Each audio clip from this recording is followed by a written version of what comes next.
मेरी पत्नी ने मुझसे अलग होने के लिए बोला इतना बड़ा झूठ। एक दिल छू लेने वाली कहानी। मेरा नाम राकेश है। मैं अपने आप को बहुत खुशकिस्मत मानता हूँ कि मेरी शादी रंजना से हुई है। रंजना और मेरी शादी घर वालों की मर्जी से हुई है। रंजना बहुत सुंदर है। शुरुआत में मुझे लगा था कि वो मुझसे शादी करने के लिए हाँ नहीं करेगी, लेकिन जब मैं उसे देखने गया तब उसके स्वभाव का पता चला। बहुत अच्छा परिवार था उनका। रंजना जब शादी करके मेरी ज़िंदगी में आई तब से मेरी ज़िंदगी बदल गई। सभी मुझे कहते थे कि मैं बहुत खुशकिस्मत हूँ। अभी मेरी शादी को करीब 3 महीने ही हुए हैं। मेरा सपना था कि मैं बड़े शहर में एक कपड़े का बड़ा शोरूम बनवाऊँ। मैंने रंजना को इसके बारे में बताया। रंजना को पता था कि यह मेरे लिए कितना बड़ा सपना है। मैं दिन रात इसी में लगा रहता हूँ। बड़ी मुश्किल से मुझे एक जगह मिली, लेकिन पैसे बहुत ज़्यादा थे। इसलिए मैंने अपने गांव की ज़मीन बेचने का फैसला किया था। ज़मीन में मेरे पिता के दूसरे भाइयों का भी हिस्सा था। इसी काम के लिए मुझे कुछ दिनों तक गांव में जाना पड़ रहा था। मैंने रंजना को चलने को कहा, क्योंकि पता नहीं कितना समय लगता, लेकिन उसने कहा कि वो अपने मायके चली जाएगी। मैंने भी सोचा कि ठीक है। रंजना अपने मायके चली गई। मैं अपने गांव चला गया। रंजना से फ़ोन पे बात किया करता था। ज़मीन के कागज़ और सारी बातों में समय लग रहा था। इस दौरान मेरी पत्नी से मेरी बात होती रहती थी। मैंने एक शाम उसे फ़ोन किया तो वो कुछ बदली बदली थी। ज़्यादा कुछ बोल नहीं रही थी। मैंने पूछा, क्या हुआ, तुम ठीक हो? वो बोली कि मुझे आपको कुछ बात बतानी है। मैंने कहा कि बताओ, क्या बोलना चाहती हो? वो थोड़ी देर चुप रही और फिर बोली कि नहीं, अभी नहीं, मैं आपको मिलकर ही बताऊंगी। मैंने भी कहा ठीक है, लेकिन मुझे नहीं पता था कि मेरी ज़िंदगी में इतनी बड़ी बात होने वाली है। अगले दिन दोपहर में मैंने जब रंजना को फ़ोन किया तो उसने फ़ोन नहीं उठाया। मैंने भी सोचा कि कुछ काम होगा, इसलिए मैंने उस बात पर ज़्यादा ध्यान नहीं दिया। मैं सारा दिन अपने काम में उलझा रहा। काम भी ज़रूरी था, क्योंकि वो ख़त्म करके ही मैं जल्दी से रंजना के पास वापस आ सकता था। दिन भर के काम के बाद मैंने फिर शाम को रंजना को फ़ोन किया, लेकिन इस बार उसका फ़ोन स्विच ऑफ आ रहा था। मैंने फिर सोचा कि शायद किसी काम से गई होगी और मोबाइल स्विच ऑफ हो गया होगा। मैंने रात को फिर फ़ोन किया, क्योंकि दिन भर बात हो ना हो, लेकिन रात में ज़रूर बात किया करते थे। लेकिन रात में भी उसका फ़ोन स्विच ऑफ था। अब मुझे थोड़ी फिक्र हुई, लेकिन फिर मैंने सोचा कि वो अपने घर ही है। अगर कुछ बात होती तो मुझे फ़ोन आ ही जाता। थोड़ा बहुत विचार करके मैं सो गया। मैंने सोचा कि उसके घर में किसी को फ़ोन करूं, लेकिन रात में उस समय फ़ोन करना मैंने उचित नहीं समझा, इसलिए मैं सो गया। सुबह उठते ही मुझे यही ख्याल आया कि मैं रंजना से बात करूं। सुबह भी मैंने फ़ोन किया, लेकिन अभी भी वही बात, उसका फ़ोन स्विच ऑफ ही था। अब मैंने उसकी मम्मी को फ़ोन किया, लेकिन उन्होंने भी मेरे फ़ोन को नहीं उठाया। अब मुझे थोड़ी फिक्र होने लगी थी, क्योंकि किसी से भी मेरी बात नहीं हो रही थी। करीब 4 दिन तक ना रंजना का फ़ोन आया, ना उसकी माँ का। मैं अपने काम में लगा रहा। फिर एक शाम मेरी सास का फ़ोन आया। मैंने पूछा कि रंजना कहाँ है? वो बोली, रंजना अपनी एक चचेरी बहन की शादी में गई है। शायद वहाँ नेटवर्क नहीं होगा, इसलिए बात नहीं हो पा रही है। मैं भूल गया था, रंजना ने मुझे बताया था कि वो वहाँ जाने वाली है। मेरी चिंता थोड़ी कम हो गई और मैं वापस अपने काम में लग गया। रंजना वहाँ 5 दिन रुकने वाली थी, इसलिए मैंने सोचा कि शायद 5 दिनों तक मेरी रंजना से कोई बात नहीं हो पाएगी। मेरा काम भी लगभग खत्म हो गया था। मेरे हाथ में पैसे 2 से 4 दिन में आने वाले ही थे। जैसे ही मेरे हाथ में पैसे आए, मैं वहाँ से निकल गया। वहाँ से निकलने के बाद मैं सीधा अपनी पत्नी के घर गया, उसे लेने के लिए। जैसे ही मैं वहाँ पहुँचा, मुझे देखकर मेरी सास खुश होने के बजाय डरी हुई दिखाई दी। मैं थोड़ी देर वहाँ बैठा, उनसे पूछा कि रंजना कहाँ है। वो बोली कि वो अभी आई नहीं है। मैंने बोला कि आई नहीं है, अभी तक उसका फ़ोन भी नहीं लग रहा है। मैंने कहा कि आप मुझे वहाँ किसी का नंबर दे दो, कितने दिनों से रंजना से बात हुई नहीं है। वो कुछ देर सोचती रहीं, फिर बोली कि अभी मेरे पास नहीं है, मैं आपको किसी से पूछ कर देती हूँ। करीब 8 दिन हो गए थे मुझे रंजना से बात किए। मुझे रंजना पर गुस्सा भी आ रहा था कि उसका फ़ोन स्विच ऑफ क्यों है। साथ उसका फ़ोन काम नहीं कर रहा तो वो किसी के भी फ़ोन से बात कर सकती थी, लेकिन उसने मुझसे बात नहीं की। मैंने सोचा था कि जब वो आएगी तो उसे ज़रूर डांटूंगा। मेरी सास का फ़ोन नहीं आया। करीब 12 दिन हो गए।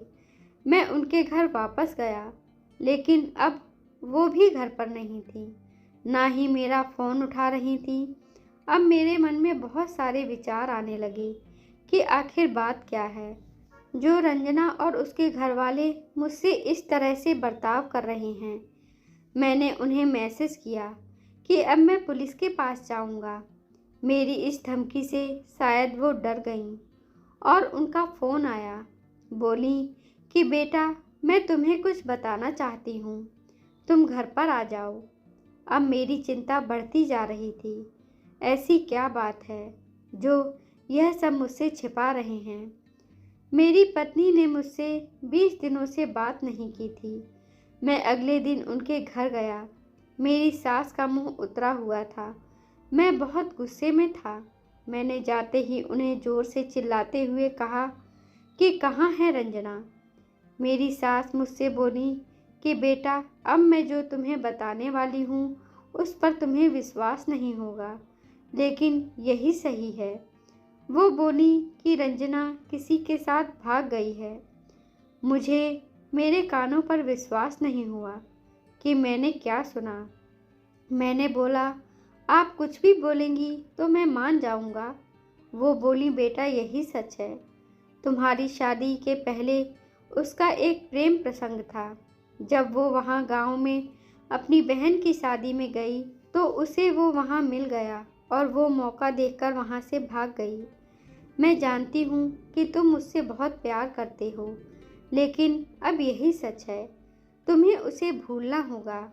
हम लोग पुलिस के पास नहीं गए, नहीं तो बदनामी होती, इसलिए हम इस बात को तुमसे छिपा रहे थे।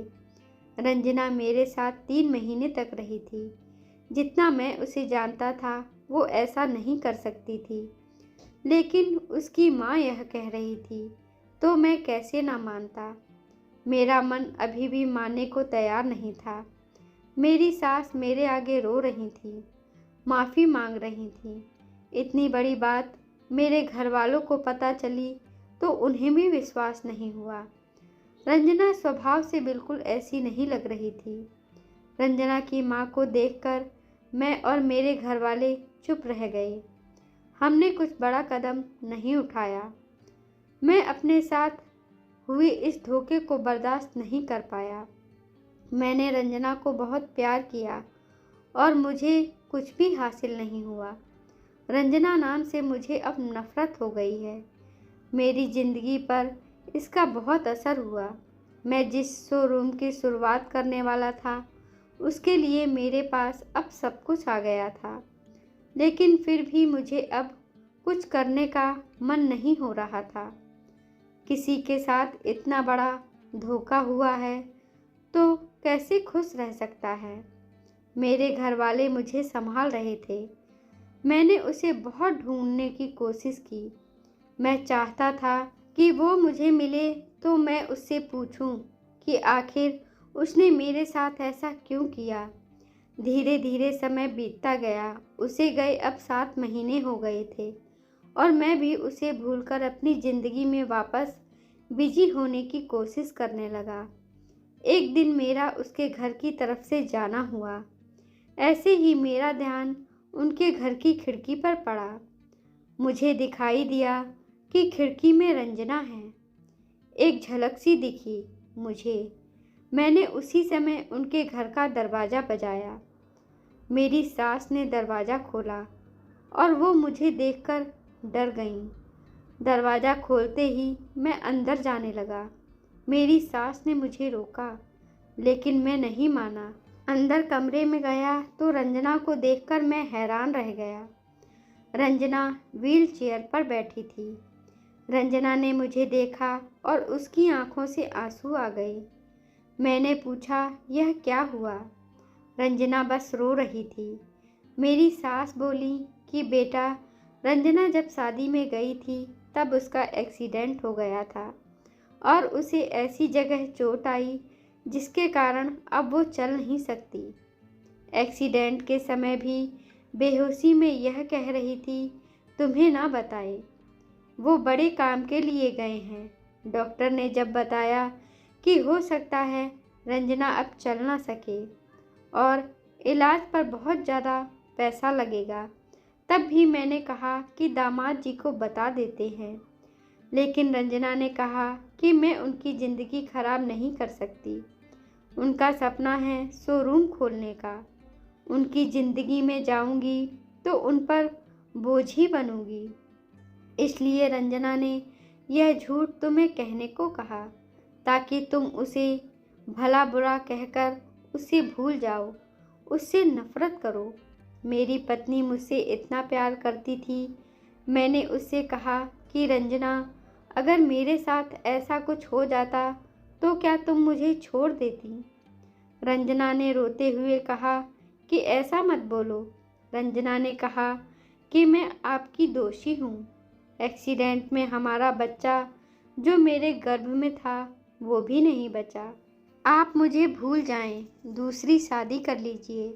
मैं आप पर बोझ बनकर नहीं रहना चाहती हूँ। रंजना की आंखों से आंसू नहीं रुक रहे थे। कितने दिनों उसने इन्हें रोक रखा था। मैंने रंजना को बीती कुछ महीनों में न जाने क्या कुछ नहीं कहा, लेकिन अब वो रंजना को एक पल भी अपने से दूर नहीं रखना चाहता था। मैंने रंजना की एक बात ना सुनी। मैं रंजना को अपने साथ ले आया। अब कोशिश यही है कि वो फिर से चल सके। मैंने मेरा शोरूम बेच दिया और अच्छे से अस्पताल में रंजना को दिखाया। उम्मीद की किरण दिखाई दे रही है। बस मैं यही चाहता हूँ कि वो फिर से अपने पैरों पर खड़ी हो जाए। पति पत्नी के रिश्ते पर आधारित यह कहानी आप लोगों को कैसी लगी? अपना उत्तर कमेंट बॉक्स में अवश्य दीजिए। हमें आपकी प्रतिक्रिया का बेसब्री से इंतज़ार रहेगा। धन्यवाद दोस्तों। कृपया हमारे चैनल को लाइक करें, शेयर करें, सब्सक्राइब करें। धन्यवाद।